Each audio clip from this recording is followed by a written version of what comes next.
Hey guys, and welcome back for another video. So I know this one's coming a little bit later, but I did want to cover how to unlock the Warclaw mount as well as talk about some of its abilities, as I've covered all the other mounts. But towards the end of this video, I did want to give some tips for players who are maybe altogether new to World vs. World or just haven't played it in a while. To get started on unlocking the Warclaw, just press B to bring up the World vs. World UI. On the left hand side, click the bottom tab and scroll all the way down to the bottom. The first thing you'll need to do is unlock the Warclaw collection achievement, and to do that you just need to put 1 point into the Warclaw mastery track here in this UI. Next you'll want to click the second to last tab, and this is for the reward tracks. Scroll down until you see the Warclaw reward track and make sure you click that and make it active before playing any World vs. World. With those two things out of the way, click on the first tab on the left hand side of this UI, and this is where you'll be choosing the borderlands you'll be entering to start playing World vs. World. You can see each of the 3 servers or worlds that are currently paired for this World vs. World matchup, and if you're curious about which one is your home server, just look for a little home symbol next to each of the names. On the bottom left hand side of this same screen, you can see all of the current Borderlands maps you can enter by the white boxes with black text. On the bottom of the list, you'll see Obsidian Sanctum, and to the right, you'll see Edge of the Mist, and for now, I would recommend ignoring those and picking one of the others. If you should notice a number next to the name of a particular Borderlands, that means that there is a queue you'll have to wait for, as that map is full,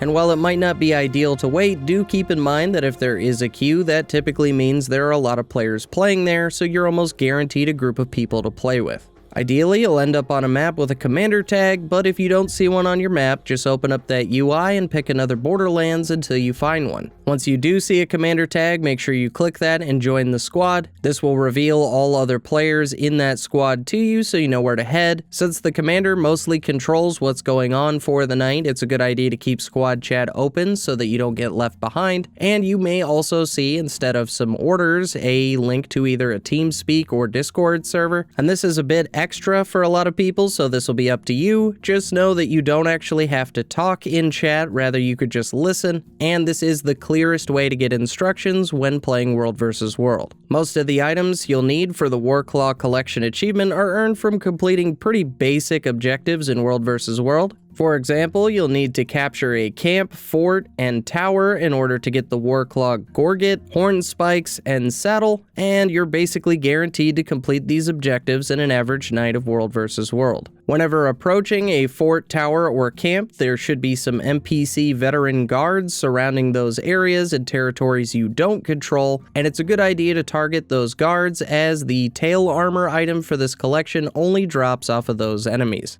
I will recommend that you complete all of what I've mentioned so far before moving forward, as you will need some currencies to purchase a few of these items from a World vs. World vendor, and a lot of these are earned from completing, you guessed it, World vs. World objectives. Back at the entrance of any of the World vs. World Borderlands, you should see a Warclaw vendor, and it's here that you'll be able to pick up the Warclaw leg armor for 250 badges of honor, and badges of honor are a generic currency that you get from completing most objectives in World vs. World. At the same vendor, for a different currency, you'll be able to get the Warclaw body armor, and for this you'll need 50 Skirmish tickets, and these are earned through the Skirmish reward track or a reward track specific to World vs. World. Press B to open up the World vs. World UI, and this time it'll be the second tab on the left hand side, and here you'll be able to see your current progress, and if you'd like, you can click all rewards to see what you'll be getting next. Looking at each one of these chests, you can see that there are Skirmish tickets tied to each one of these chests, and all you have to do to progress this reward track is actively participate in World vs. World. Additionally, for each of the Warclaw collection items you've been collecting, you can consume those items for an additional 5 Skirmish tickets each. For the final item, or the Warclaw helmet, you'll just need to complete that Warclaw reward track I had you enable at the beginning of this video,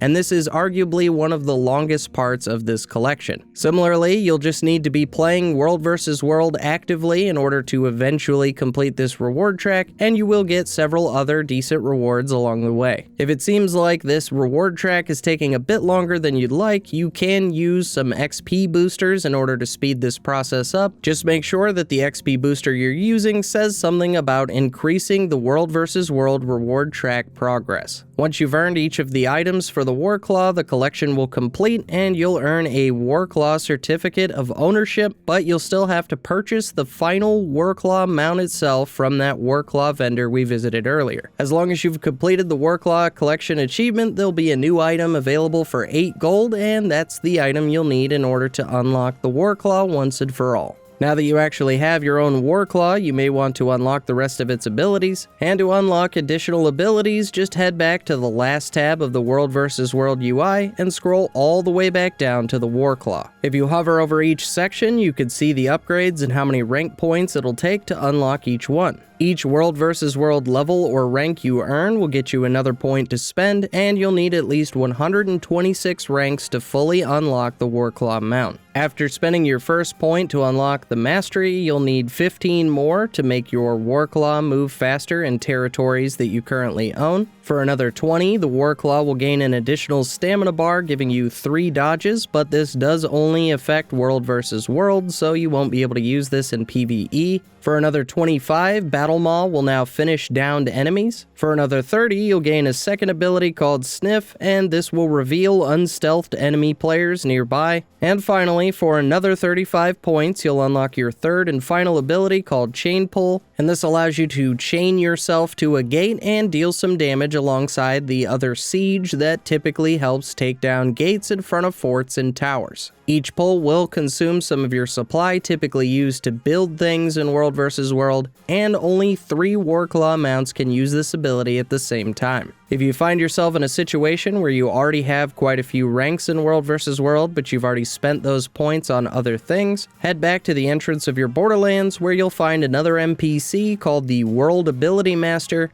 and here you can reset those points. So that's basically it for unlocking and maxing out the Warclaw's abilities, but I do have some additional tips for people who are newer or less experienced in World vs. World. Firstly, you should join a squad and then listen to the commander for best results. This doesn't necessarily mean using a TeamSpeak or Discord server, but you should at the very least be watching the chat, as there are times where the commander will actually tell you to avoid attacking certain things, as well as leave the Borderlands for another Borderlands altogether. Secondly, in addition to unlocking abilities for your Warclaw, you may want to consider spending 3 rank points on the first tier of gliding. Just like the movement speed increase for the Warclaw mount, you will only be able to glide in territories you currently own. Some of the Borderlands have some pretty steep drops that you'll need to avoid and walk all the way around. That is, unless you have gliding, which will easily allow you to catch back up with your squad. Also, it's a good idea to try and bring a constant source of swiftness, and this because a lot of World vs. World players already have the Warclaw mount, and while it's not a ton faster than a player running with swiftness, it is a little harder to keep up with the Zerg than it used to be. Anytime you see a source of supply indicated on the map by a small barrel, you should try to interact with that and make sure you're as close to full, if not completely full, on supply as often as you can. Anytime you see your commander throw down a siege blueprint, be sure to use your supply to help build that, and by building siege, you'll be able to tear down walls and gates and help complete objectives in World vs. World. As a side note, anytime you approach a supply depot, you will see in the top right corner of your screen how much supply is remaining. That way you won't waste time trying to pull supply from an empty supply depot. As a final and somewhat optional tip for World vs. World, for the best overall experience, you're probably going to want to change your build, as the things you run in PvE aren't going to work nearly as well in World vs. World. Especially if you typically run something glassy like Berserker's gear, you will get melted and absolutely deleted in World vs. World if you don't change your gear. I'll be leaving a link in the description to a site called MetaBattle, where you can sort by World vs. World and try to find something that'll work for your playstyle. That said, you definitely don't have to use any of these builds to a T, and as long as you're at least keeping the idea of World vs. World in mind when crafting your build, you'll probably be better off than just running whatever you're typically used to. Once unlocked, you will be able to use your Warclaw mount in PvE, but it is one of the slower mounts available, and because it's designed for World vs. World, nearly all of the additional abilities that you'll unlock will only work in World vs. World. Like all other mounts before it, there's only one mount skin available, and it's only got one dye channel on top of that. Since its initial release, they have already added one 5-pack of Warclaw mount skins for 2,000 gems if you'd like more skins or more dye channels.